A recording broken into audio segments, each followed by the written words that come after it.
शाहाबाद की सभी सम्मानित जनता को प्यार भरा नमस्कार। अभी हमारी मौजूदगी जनपद हरदोई की शाहाबाद विधानसभा में है और हमारे साथ भारतीय जनता पार्टी के नेता डॉक्टर आदर्श दीपक मिश्रा जी हैं, जो वकील भी हैं। आज बातचीत करेंगे 2027 के चुनाव के बारे में, क्योंकि भारतीय जनता पार्टी से कहीं ना कहीं शाहाबाद के लिए तैयारी कर रहे हैं विधानसभा चुनाव के लिए। सर, सबसे पहले तो बहुत बहुत स्वागत है आपका मिट्टी न्यूज़ पर। बहुत स्वागत है। कैसे हैं सर आप? बस बहुत अच्छा हूँ।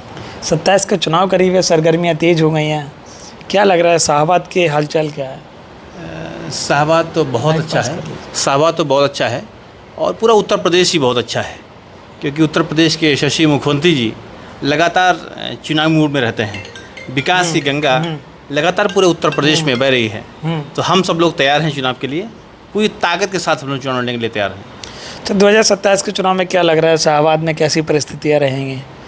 सब भगवामय है। हरदोई में तो है, पूरा हरदोई शहर, हरदोई जनपद की सभी विधानसभाएं फिर से पुनः जीतने जा रही हैं। शाहाबाद का समीकरण क्या रहेगा, क्योंकि विधायक जी हैं, आप भी उसी पार्टी से टिकट मांग रहे हैं? ये तो पार्टी नेतृत्व को तय करना होगा कि किसको टिकट देना है। हम सब लोग पार्टी के लिए काम कर रहे हैं, सरकार की योजनाओं को जन जन तक पहुंचाने का काम कर रहे हैं, शाहाबाद के हर व्यक्ति के सुख दुख में खड़े होने का काम कर रहे हैं। और हम चाहते हैं कि युवाओं का समय है, युवाओं को मौका मिलेगा। और मुझे आशा ही उम्मीद है कि उत्तर प्रदेश के यशस्वी मुख्यमंत्री जी का आशीर्वाद, पार्टी का आशीर्वाद हम लोगों के साथ रहेगा, नौजवानों के साथ रहेगा, और इस बार नौजवान को मौका मिलेगा। अच्छा, एक बात बताइएगा, आप मिश्रा हैं और अखिलेश जी ने भी एक ब्राह्मण सम्मेलन किया, उसमें पीढ़ी का मतलब पंडित बताया है। क्या इसका फ़र्क पड़ेगा कुछ आपके समाज में, ब्राह्मण समाज में? देखिए, ऐसा है कि आप अखिलेश यादव जी की बात कर रहे हैं, वो अभी उन्होंने पीढ़ी का मतलब पंडित बता दिया, पी से पंडित बता दिया। कभी जब उनको लगता है कि कोई गलत ऐसा मैसेज जाने वाला है, तो पीढ़ी का अर्थ भी उसी तरीके से वो बदलते रहते हैं। तो पीढ़ी का मतलब क्या है वो तो पहले ही घोषित कर चुके हैं, तो बदलने का कोई मतलब नहीं। उत्तर प्रदेश की जनता समझ रही है, उनकी चालों को समझ रही है, क्योंकि मुझे लगता है कि उत्तर प्रदेश में जितना खुशहाल नौजवान, ब्राह्मण, सर्व जात समाज के लोग अगर किस खुश हैं तो भारतीय जनता पार्टी की सरकार में खुश हैं, सुरक्षित हैं। महिलाएं सुरक्षित हैं, नौजवान खुशहाल है, व्यापारी सुरक्षित है, सारे जाति धर्म वर्ग के लोग भारतीय जनता पार्टी को वोट करने जा रहे हैं। अब उनको लगता है कि किसी जाति विशेष को टारगेट करके हम अपना मिशन को पूरा करेंगे, ऐसा होने वाला नहीं है। अच्छा, एक बात और बताइएगा, शाहाबाद में जब आप जाते हैं जनता के बीच में, डोर टू डोर घूम रहे हैं, 27 के चुनाव के लिए तैयारी हो रही है, क्या मुद्दे लेकर जा रहे हैं आप, क्या विकास कार्य लेकर जा रहे हैं? देखिए, सरकार की जनकल्याणकारी जो नीतियां हैं, उत्तर प्रदेश सरकार माननीय मुख्यमंत्री जी हर क्षेत्र में अपना काम कर रहे हैं, चाहे सड़क के मामले में हो, चाहे स्वास्थ्य के मामले में हो, चाहे शिक्षा के मामले में, हर समाज जाति धर्म वर्ग का वोट भारतीय जनता पार्टी को दे रहा है। और जितना विकास भारतीय जनता पार्टी की सरकार में हुआ है, इतना कभी किसी सरकार में नहीं हुआ। अच्छा, मुद्दे क्या रहेंगे आपके 27 के चुनाव के लिए? देखिए, मुद्दे तो हम लोग लगातार काम कर रहे हैं, पार्टी काम कर रही है। स्वास्थ्य के मामले में बहुत अच्छा काम हम लोग और आगे भी करेंगे, शिक्षा के मामले में बहुत अच्छा काम होना है। और हम लोग मांग करते हैं कि शाहाबाद विधानसभा को एक इंजीनियरिंग कॉलेज मिल जाए। इसकी मांग को लेकर मैं माननीय मुख्यमंत्री से मिला भी था, क्योंकि बाकी तो सब कुछ ठीक अच्छा है, अच्छा चल रहा है, सरकार अच्छी चल रही है, कार्य अच्छे चल रहे हैं। लेकिन मुझे लगता है कि इंजीनियरिंग कॉलेज खुलने से जनपद में एक इंजीनियरिंग कॉलेज शाहाबाद को अगर मिल जाएगा तो बहुत अच्छा और हो जाएगा। मतलब शाहाबाद में एक इंजीनियरिंग कॉलेज? जी, कहीं ना कहीं अगर मिल जाएगा तो युवाओं के लिए एक अच्छा मौका रहेगा। हम लोग प्रयास कर रहे हैं, सभी लोग मिलकर प्रयास कर रहे हैं कि, और मुझे उम्मीद है कि माननीय मुख्यमंत्री जी शाहाबाद की ओर जरूर देखेंगे। अच्छा, एक बात बताइएगा, आपको क्या लग रहा है, आप पर ही जनता भरोसा क्यों करे?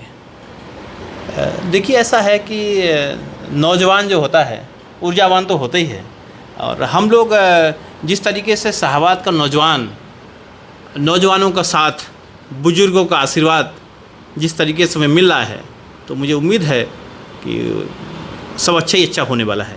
आपके जनपद में घूमे, 8 विधानसभा सीटें मैंने कवर की हैं, चीज़ें निकल के आ रही हैं। वो लोग, आम जनता बातचीत करती है, गांव में सड़कों की बात करती है,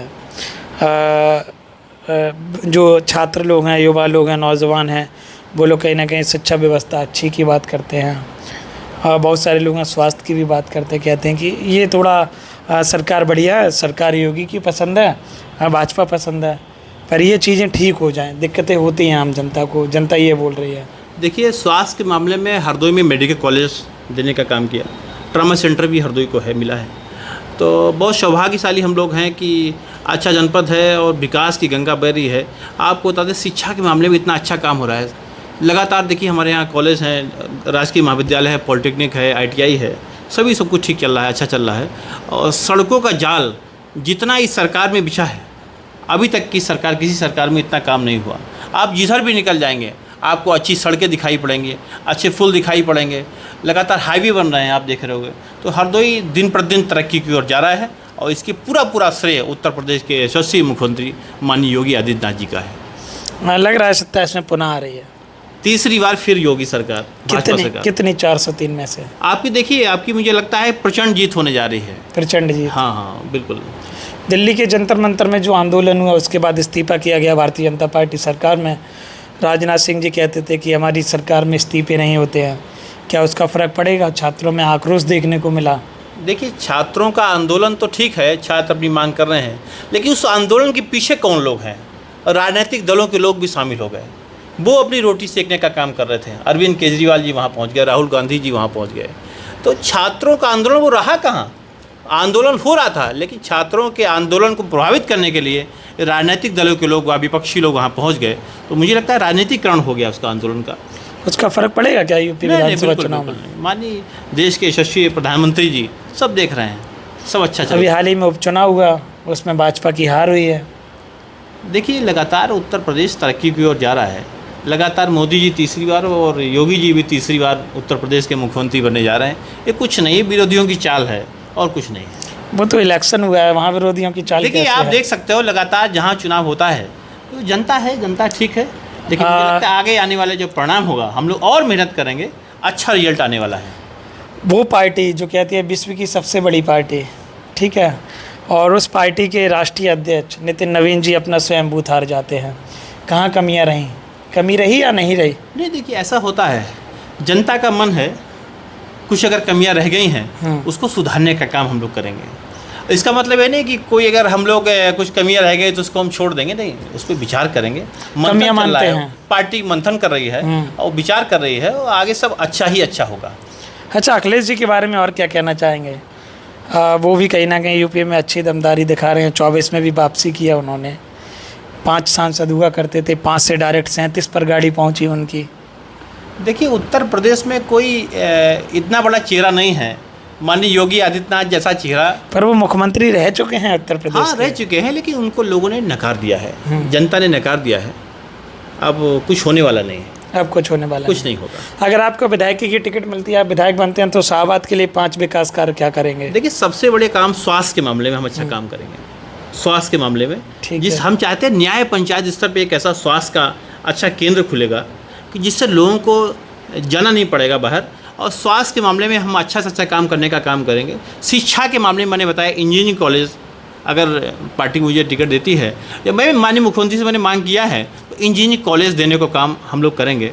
और इंजीनियरिंग कॉलेज अगर बन जाएगा तो जाहिर सी बात है कि यहाँ के नौजवानों को और आगे बढ़ने का मौका मिलेगा, बाहर जाने को आवश्यकता नहीं पड़ेगी। और चीज़ें बताइए। और देखिए, दूसरी तीसरी ये है कि सुरक्षा के मामले में हम लोग, पार्टी अच्छा काम कर रही है। लगातार पूरे प्रदेश में महिलाएं सुरक्षित हैं। पहले तो लोग रात में घर से निकल नहीं पाते थे, आज रात में 12 बजे 1 बजे कोई जा सकता है, कहीं भी जा सकता है, किसी प्रकार की कोई चिंता नहीं है। इसके पीछे माननीय योगी आदित्यनाथ जी का डर भी है और बुलडोजर भी है। अच्छा, और बताइएगा। अभी तो 3 चीज़ें बताई आपने। तीसरा, देखिए, हम जिस तरीके से हम चाह रहे हैं कि सुरक्षा के मामले में आपको बताया, सुरक्षा बहुत अच्छा माहौल चल रहा है। इसके बाद में हम शिक्षा के मामले में अच्छा काम करेंगे, और शिक्षा के साथ स्वास्थ्य के मामले में अच्छा काम करेंगे। और इसके बाद हम लोग एक चाहते हैं नौजवानों की टीम, नौजवानों के लिए कार्य, नौजवान किस तरीके से रोजगार पर बहुत सारी योजनाओं को लाने का काम करेंगे, मेला लगवाने का काम करेंगे, जिससे नौजवानों को रोजगार मिल सके, उसके लिए पहल करने का काम करेंगे। जो नौजवान हमारे बाहर किसी प्रदेशों में काम करें, उनको ला के यहाँ पे रोजगार देने का काम करेंगे।